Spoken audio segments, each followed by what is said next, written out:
Brent Gardner, and this is the NRA-ILA Grassroots News Minute for Friday, March 3rd. Here with today's first story is correspondent Krista Cupp. Thanks, Brent. Just over 5 weeks after Inauguration Day, Attorney General Eric Holder announced that the Obama administration will seek to reinstate the expired federal assault weapon ban and impose additional restrictions. As President Obama indicated during the campaign, there are just a few gun-related changes that we would like to make, and among them, we reinstitute the ban on the sale of assault weapons, Holder said. Based on Holder's testimony during his confirmation hearings before the Senate, those other changes presumably include prohibiting private transfers of firearms and banning most centerfire rifle ammunition. Holder said that the new gun control laws are needed because in Mexico, a country with a history of corruption and disregard for individual rights, there's a shooting war going on between drug gangs and government troops, and some of the gangsters' guns have been illegally purchased in the United States. Very few Americans are going to buy into that idea that the U.S. is responsible for internal problems in any foreign country, particularly one to which we give millions of dollars in aid, and in turn illegal drugs and illegal aliens flow freely into our southwestern states.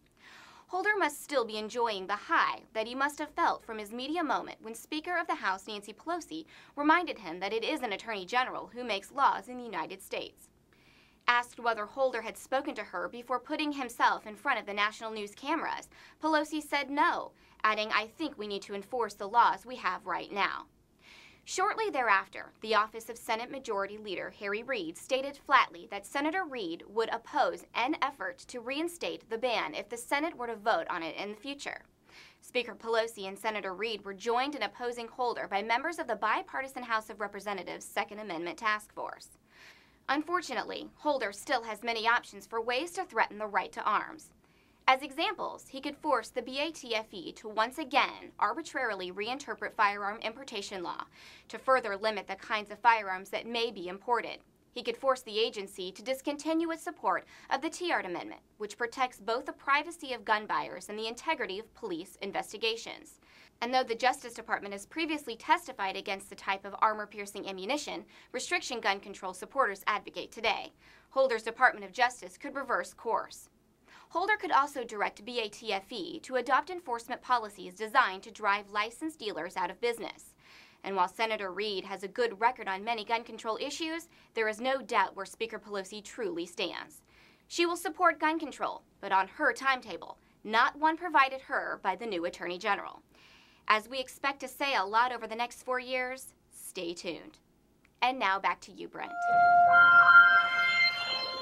Thanks, Krista.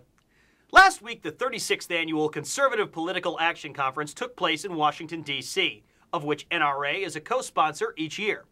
CPAC is the largest annual gathering of conservative grassroots activists, policymakers, and students in the United States. The conference consisted of various events, lectures, and discussions, including a panel titled, "Will Congress Take Your Guns?" moderated by NRA-ILA's Director of Federal Affairs, Chuck Cunningham. NRA also had a large presence in the packed exhibit hall, with NRA-ILA and NRA News present, along with an NRA laser shot hunting booth that was quite popular with attendees. NRA Executive Vice President Wayne LaPierre addressed the capacity room, receiving multiple standing ovations from the energized crowd. CPAC was a record-breaking event this year, with more than 8,500 attendees on hand, making evident the commitment and energy pro-gun voters have going into the 2010 and 2012 elections. For more information on CPAC, please visit www.cpac.org.